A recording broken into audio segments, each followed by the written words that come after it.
Hello? Yeah, that's better. So brains, bodies, and behaviors have co-evolved within environments for functional organisms.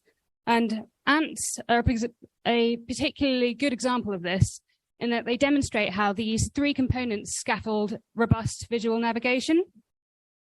And we're interested in this because we can embody these solutions on robots with similar brains, for example, size-wise, and bodies. For example, sensors. We can implement cameras that have a very similar resolution to the eye of an ant. So they are really quite excellent navigators. They do this with very limited neural resources. Kagioulis fortis, for example, a desert ant, can navigate up to 360 meters using visual navigation. There's no pheromones involved. And this is quite impressive when you consider how small an ant is. And we think that they do this in the mushroom body circuit, which is responsible for visual and olfactory associations. And that circuit is approximately the order of 100,000 neurons. But the current state of visual navigation in robotics is to use something called SLAM. So this is simultaneous localization and mapping, where vision is used to build a map of the environment, and then the agent localizes themselves within that map. This is quite computationally heavy, for one, and it's not at all biologically inspired. Animals are highly unlikely to generate a cognitive map, and there's lots of research behind this. So as humans, we're quite good at logic, so we're quite good at generating maps, but it's not actually how we naturally navigate. And this is a pretty good reference for that if anyone's interested. So the idea is that we can simplify robotics, we can minimize computation if we look to biology. So ants use a toolkit for navigation. They ensure redundancy, they ensure robustness through redundancy. The first tool in the toolkit is path integration. So this is using proprioceptive and exteroceptive cues for position estimation. So these will be things like counting your steps, or using the sun as a global compass cue. The next one is called route following, or also termed the visual compass. So this is rotating yourself as an agent in order to align with a familiar direction or a familiar view. And the last one is visual homing, or it's also referred to as view-based translation. And that is translating to move up a gradient of familiarity. So all three are important for a navigational solution, but in this talk, I'm mostly focusing on the route following aspect.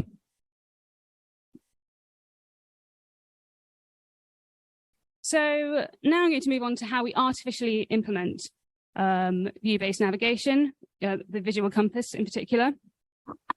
So on a route traversal, we acquire a panoramic route, a panoramic view.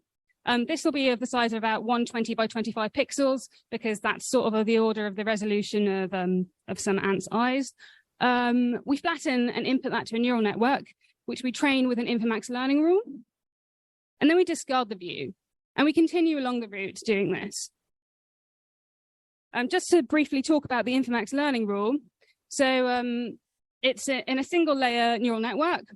And the Infomax learning rule has been demonstrated to do independent component analysis and memorization simultaneously. So in some ways, we can say that there's an analogy to the mushroom body.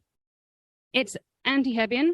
So after training, familiar stimuli result in a depressed response, and novel stimuli result in an increased response. And we can use the response, therefore, to indicate whether or not a view is familiar.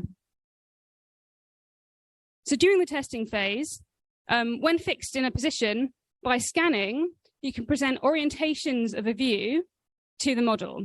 When it comes to the ants themselves, we actually think that they physically scan the environment. You can see lots of videos of ants fixed in position and just rotating their bodies before picking the direction to go in. On a robot with a panoramic camera, we can do this in silico using a roll type function. And the result is an output where we have orientation on the x-axis and view novelty on the y-axis. And the aim is we orient towards the angle where novelty is minimal and then go forward. And in this way, you can recapitulate a route. And it's interesting to note that there's no matching of a current view to a specifically memorized view. All you need to know is if your current view is familiar or not. So here's an example in Unity This agent was previously trained on this red route and is now in the testing or recapitulation phase. So you can see its view in the top right. As you can see, it's quite low resolution. And on the bottom right, you can see a plot of orientation versus novelty. And this agent is at every step turning to ensure that it's oriented with the minimum. And in this way, it can follow the route quite well. And if we just wait for it to go off route,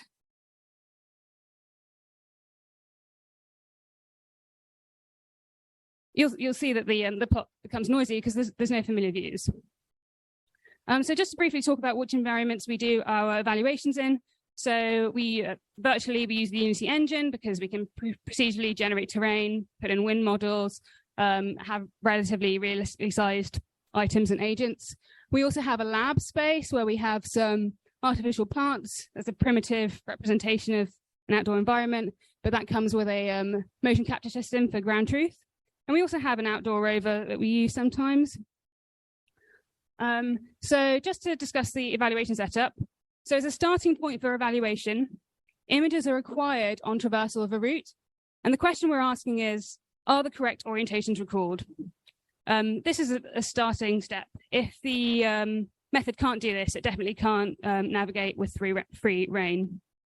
In order to not present the exact same image for training and testing, we do this thing where we train on the odd indices and test on the even indices, for instance. And the main metric we use is called the mean heading deviation. So this is the mean across the differences between the determined and the true heading. Okay, and to start off with, we wanted to see if Infomax was robust to varying image size. And what we needed was an adjustment to the learning rule. So this is the learning rule here. I'm not going to go into too much detail, but it scales with the input size and the output size. The normalization currently is just with respect to the input size.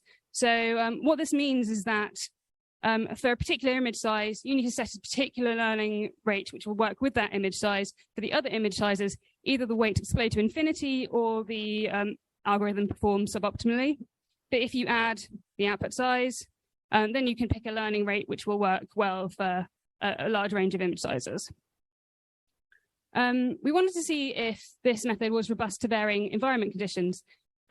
So we acquired loads of routes across indoor, outdoor, and virtual environments, varying times of day, varying scenarios, and we tried to keep these route lengths to approximately 14 meters, and we found that we could achieve a mean heading deviation of less than 1 degree across all these environments.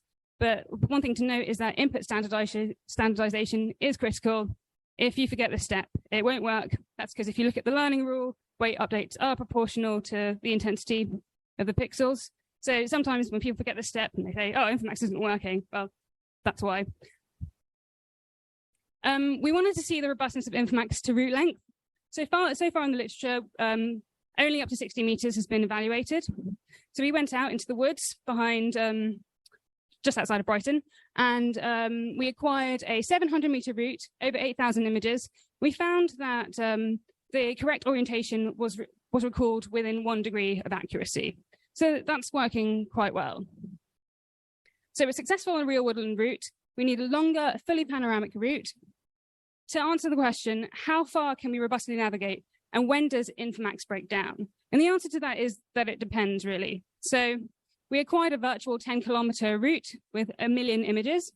And one thing that really determines how well Infomax works is the view size, well, the view resolution specifically.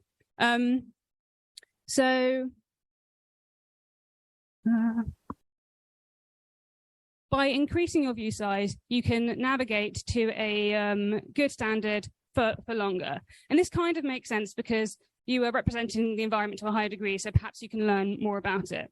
As well as that, the network becomes larger, but it's not just a feature of the larger network that improves the performance. If we pick a small image size and increase the network, we do recover some performance, so it will improve slightly, but it doesn't compare to increasing the view size. View density must also be selected appropriately. So by this, I mean how many images to acquire per meter. So if your acquisition rate is consistent, this is similar to how far should the agent go? And what we find is that for a smaller view size, so for example, if you look at 2,000 meters of route length, for a smaller view size, you need more images per meter in order to navigate to the same quality. And I think this is a bit like, instead of using larger images, go slower and acquire more images. So it's a bit like making up for a lack in spatial resolution by using the temporal domain. And we wanted to look at what failure actually looked like when it did happen. So we trained on a 0.2 kilometer portion of a route and tested on the first image from that route. And what you can see here in the black plot, you have a very nice minimum, which tells you that you should keep going at your current orientation, 0 degrees. As you train on a 1 kilometer subset of that route, and you train on and you test on the first image, you can see this new minimum that's creeping in gray.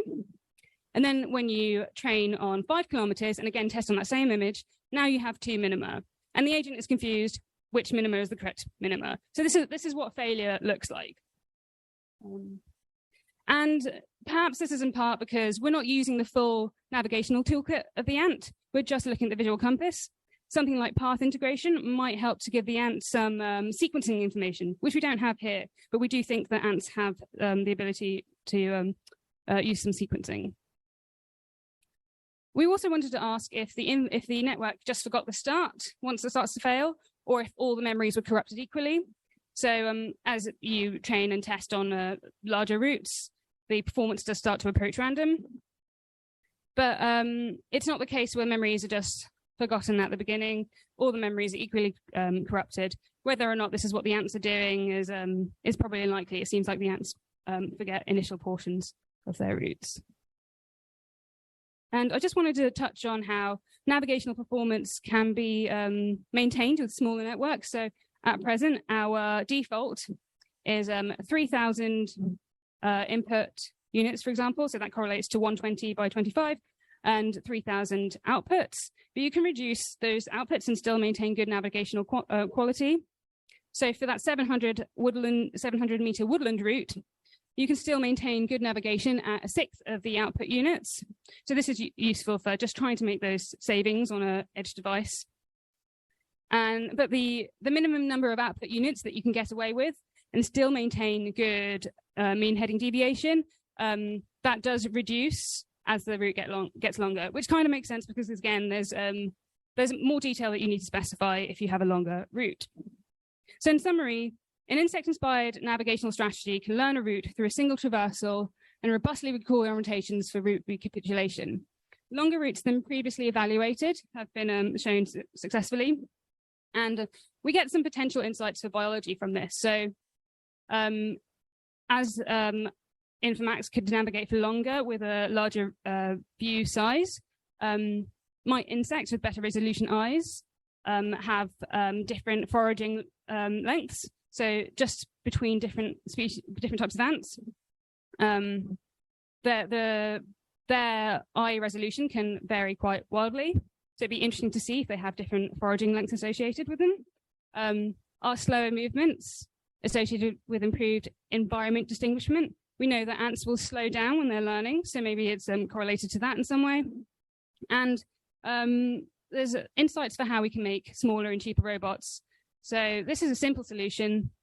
You can implement this on the most basic Arduino just using NumPy. You'd really struggle to implement Visual SLAM doing that. And we further identified some memory and computational savings for that. And in the future work, we want to look at, so this is what we're working on right now, is navigation under free rein. So of course, in this work, we've had pre-acquired routes. We were just testing if the correct orientation was recalled.